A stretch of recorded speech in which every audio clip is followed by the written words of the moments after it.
embedded themselves with American social media companies to manipulate what could appear on social media, expression by the American people.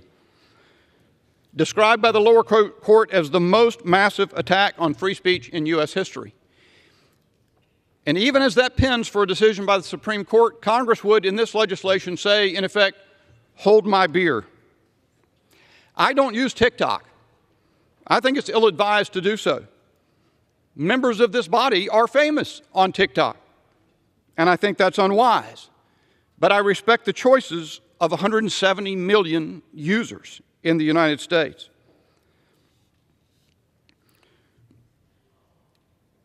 In the Trump administration attempted to ban TikTok in 2020, and it was held that it couldn't do so in 2 court decisions because under the International Emergency Economic Powers Act are subject to the Berman Amendment, passed in 1988 by this body to provide that in the interest of dealing with hostile foreign powers, the president can do all sorts of things with respect to commerce, but cannot ban the free flow of information across international boundaries. I've heard that described as a gap in the law, but it's a feature, sir. It's not a bug. This change cannot be, this legislation cannot be described as other than receding from the Berman Amendment and that principle in American law, which does not, by the way, did not emerge from the brow of Representative Berman in 1988, but was predicated on a much earlier principle of First Amendment law established in 1965 by the United States Supreme Court in the case Lamont versus Postmaster General, which said the American people have a First Amendment right of access to foreign propaganda. At first, it may be remarkable or strike one as odd to hear that, but that's because the proper relationship between government and citizen in the United States is that the citizen decides what to be exposed to and what ideologies to embrace and consider, and is always free to engage in expression, including across international boundaries. That remains the prevailing constitutional law today, and it begs this question. How could it be that Congress should be working hard to devise a means to circumvent that principle, that prevailing principle of the First Amendment against the use of a particular means of expression by 170 million Americans? And isn't it ironic that the technical advisors in the construction of this legislation to design it so that it can get around legislation challenges, including isolating litigation challenges to 180 days and only in the Court of Appeals of the District of Columbia? Those technical advisors are the same folks at the Department of Justice who devised that plan to embed agents of the Department of Justice and other federal agencies with social media platforms in the United States to restrict what Americans could say online. Mr. Speaker, America confronts a grave challenge in China, and it will not prevail by becoming more like it. I yield. The gentleman from Kentucky reserves. I now recognize the gentlewoman from Washington. Mr. Speaker, I yield 30 seconds to the gentleman from Kentucky, Mr. Guthrie. The gentleman from Kentucky is recognized. Thank you, for Mr. 30 Speaker. seconds. I want to emphasize this bill does not ban TikTok. It simply would require the Chinese Communist Party affiliated ByteDance to sell TikTok and divest their interests. I was asked, does this just affect TikTok? And no, it's any foreign adversary or any app that is owned, controlled, or unduly influenced by any foreign adversary.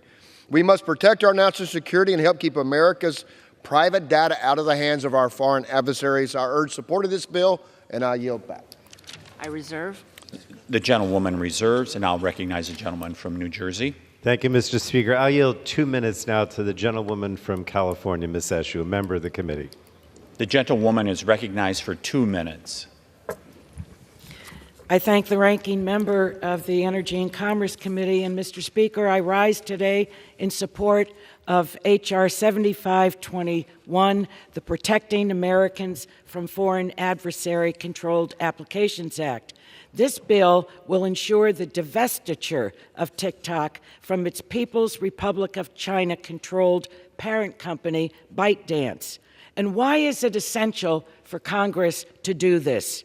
Because the PRC controls ByteDance, and this presents a serious national security threat to our country.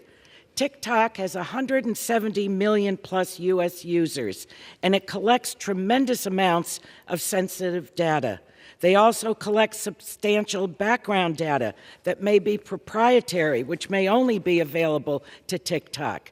The national security law of the PRC requires all Chinese organizations to, quote, support, assist, and cooperate with national intelligence efforts.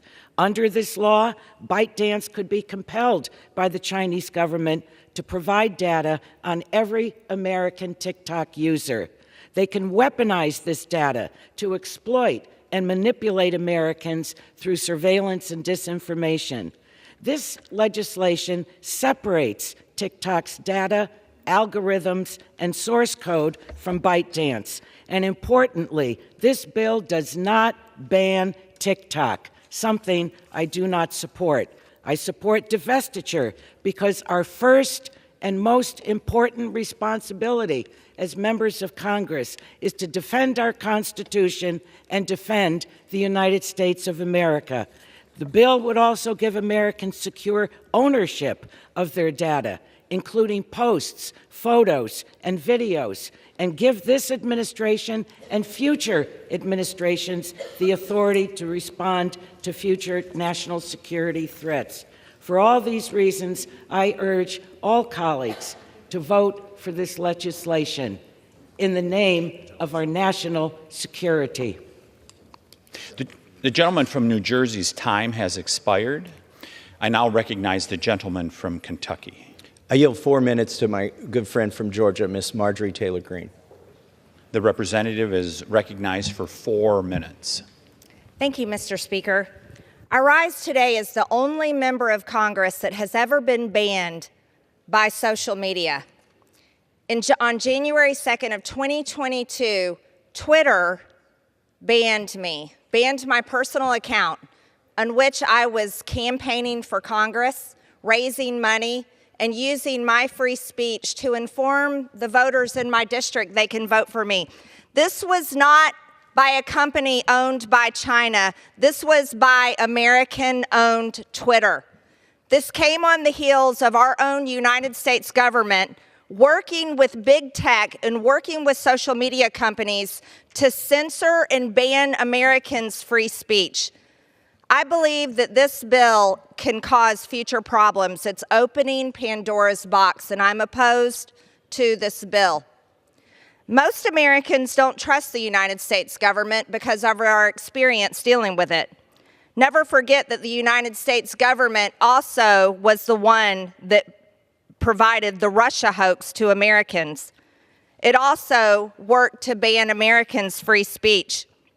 It also has worked in so many ways to illegally, warrantless spy on Americans through FISA.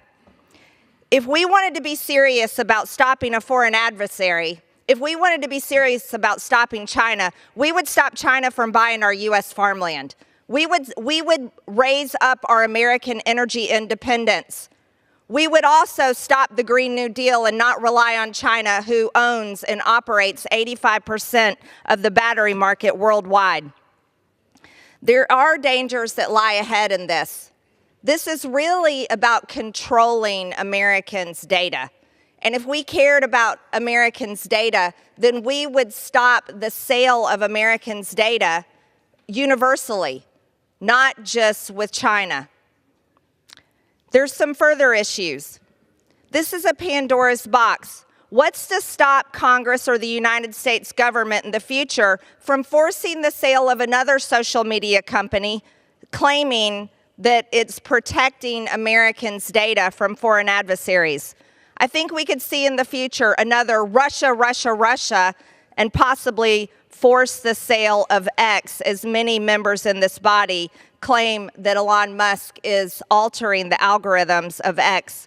By the way, it was Elon Musk's purchase of X that restored my social media account on Twitter and allowed me to have my free speech back on Twitter. There's also members of this body, the Democrats are claiming that election meddling can happen on social media. Well, we can never forget Mark Zuckerberg and Facebook. We can never forget the election meddling that happened there.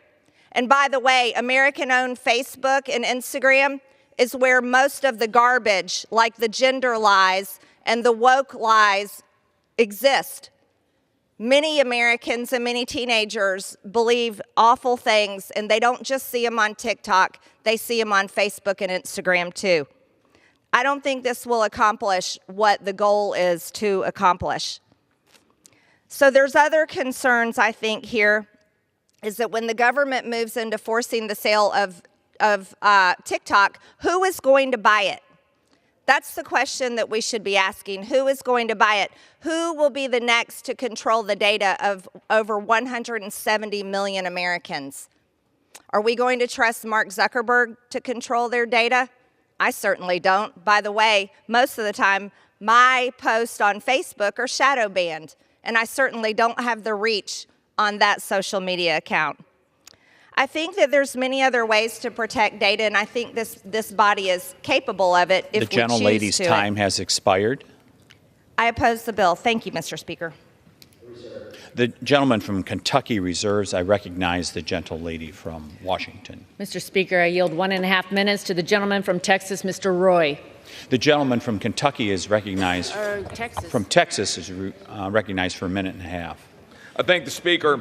We are in a Cold War with China, and some of my colleagues want to ignore this fact. We have legislation before us that is 12 pages long. The bill is not a ban. It forces foreign adversaries, including Chinese communists, to divest. The bill is not a bill of attainder. It's prospective, not retrospective. The bill does not violate the First Amendment. It focuses on conduct, not content. It requires both being controlled by a foreign adversary and conduct that itself is espionage. If you just had one alone, it might be debatable, as the gentleman from North Carolina or Senator Paul note, in that it might protect Americans' rights to seek out and obtain foreign propaganda.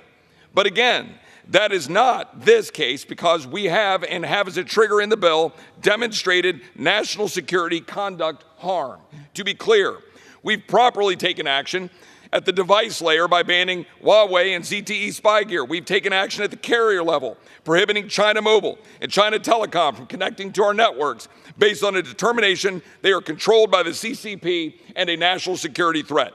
We now need to take action at the application level when malign CCP control has been demonstrated, lest we render meaningless our past actions to protect the United States of America. We should ban Chi-Com ownership of our farmland or drug manufacturing, but we should fight them here and ban the foreign ownership and control of American data and stop apologizing for the Chinese communists. I yield back. I reserve. The gentlewoman from Washington reserves. I now recognize the gentleman from Kentucky. I yield 1 minute to my friend on the other side of the aisle, Mr. Garcia from California. Gentleman's recognized for 1 minute. Thank you, Mr. Speaker. I have enormous respect for the efforts of my colleagues to focus on security and data protection, and I share many of their concerns. But I disagree with this approach and bill that could impact 170 million Americans who use TikTok. 1/3 of all U.S. adults use the app, and millions of entrepreneurs and small business owners use the platform to support their family. And yes, just like every other social media platform, there is misinformation and privacy concerns on TikTok, and I share those. However, it's important that we don't treat TikTok differently than other platforms. If we're going to address this issue, we've got to take the same approach to all social media platforms. We can't just single out one. Now, I join many of my colleagues and the ACLU in voicing concern over the freedom of expression. Now, I'm a strong supporter of ensuring that TikTok remains an open marketplace, and there's no guarantee in this bill that there won't be an interruption of service that could lead to an end of this app. I don't think we fully appreciate the impact this is going to have, and for that, I'm a strong no. Thank you, and I yield back. Gentleman from Kentucky reserves. I recognize the gentlewoman from Washington. Mr. Speaker, I yield 30 seconds to the gentleman from Indiana, Dr. Bouchon. The gentleman is recognized for 30 seconds. Mr. Speaker, one of the most important duties of the Constitution assigned to Congress is to protect the American people and to safeguard our national security. After hearing from national security experts last week, it is clear the prolific use of media platforms controlled by the Chinese Communist Party and other foreign adversaries poses a danger to our country. I am grateful to my bipartisan colleagues for moving this legislation, showing we will take action to protect the American people, their personal data, and security from foreign interference and manipulation. We took an oath to do so. Thank you, and I yield back.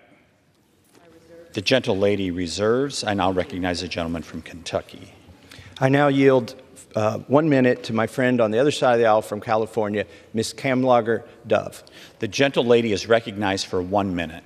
Thank you, Mr. Speaker. I rise today to oppose H.R. 7521. Banning TikTok is an insufficient Band-Aid solution to the genuine national security concerns the app raises and exposes. The bill seriously undermines civil liberties by essentially banning a platform that 150 million Americans use to engage in free speech and expression. A statewide TikTok ban has already been paused by a federal judge on First Amendment grounds. Even without TikTok, the PRC could still be able to conduct influence operations on other social media platforms and obtain sensitive U.S. user data through hacking or data brokers. Finally, this bill would greatly expand the executive's authority to ban tech companies with zero congressional oversight.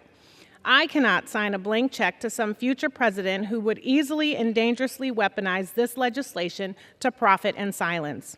Creatives, artists, content creators, and businesses in my district will get caught in the crossfire of this bill and deserve better than federal overreach as a substitute for a thoughtful and incisive solution to this complicated national security challenge. Thank you. I yield back.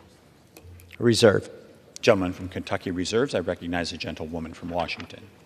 Mr. Speaker, I yield 40 seconds to the gentlewoman from Iowa, Ms. Henson. The lady's recognized for 40 seconds. Thank you, Mr. Speaker.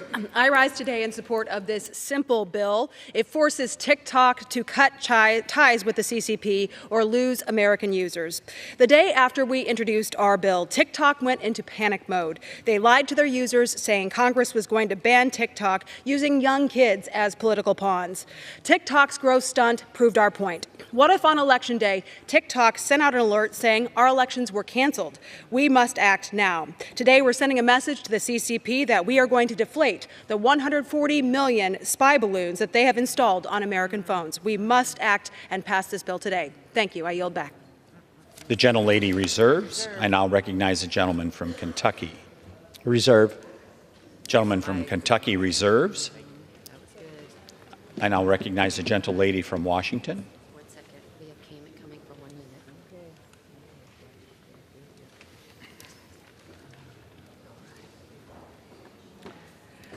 Mr. Speaker, I'm pleased to yield 1 minute to the gentlewoman from Florida, Ms. Kamick. The gentlelady from Florida is recognized for 1 minute. Thank you, Mr. Speaker. Today we take a stand against the Chinese Communist Party and their efforts to turn content creators in America into foot soldiers for the CCP.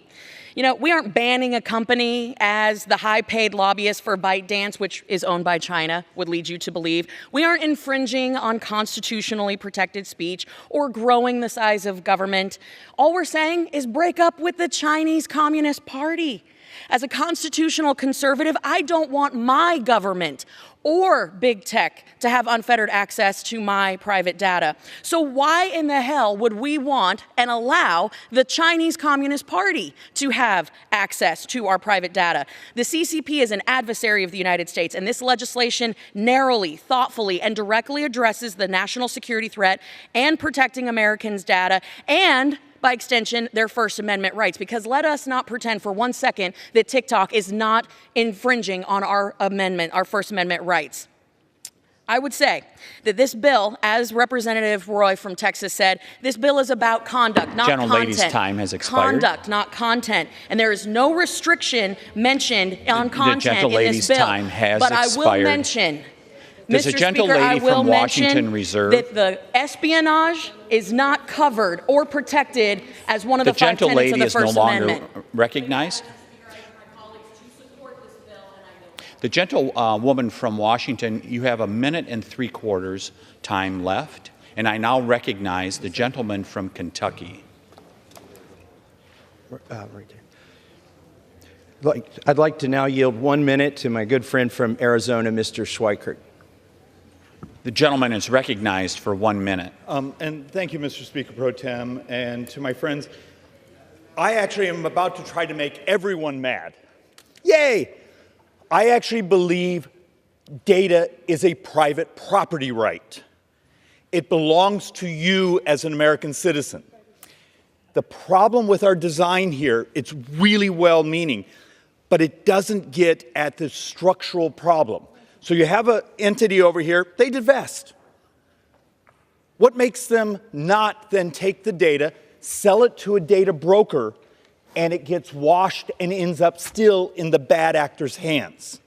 You got to understand, there's even articles out this week of even our own three-letter agencies buying their data now from data brokers instead of doing the tracking. We need to think dramatically more globally. Your data is a private property right.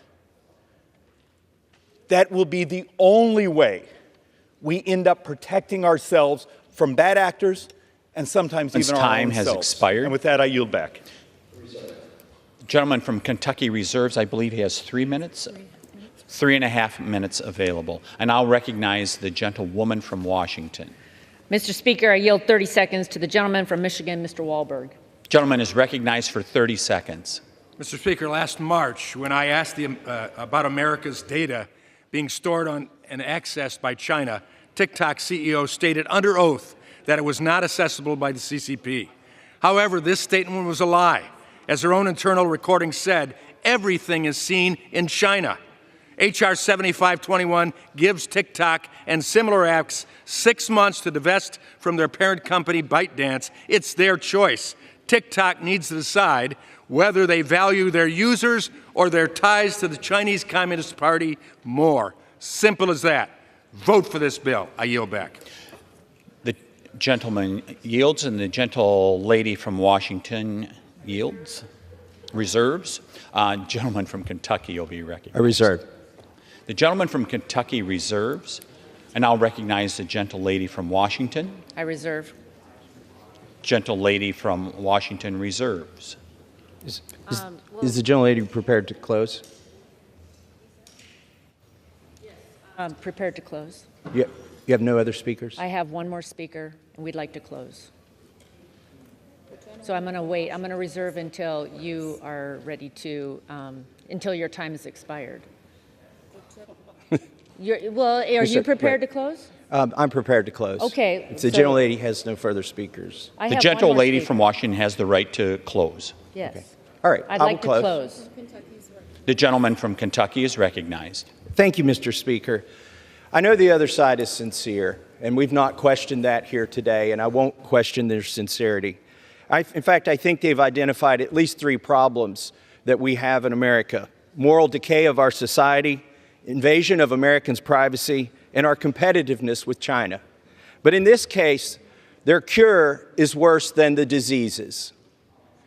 You know, there are ways to get at these root problems.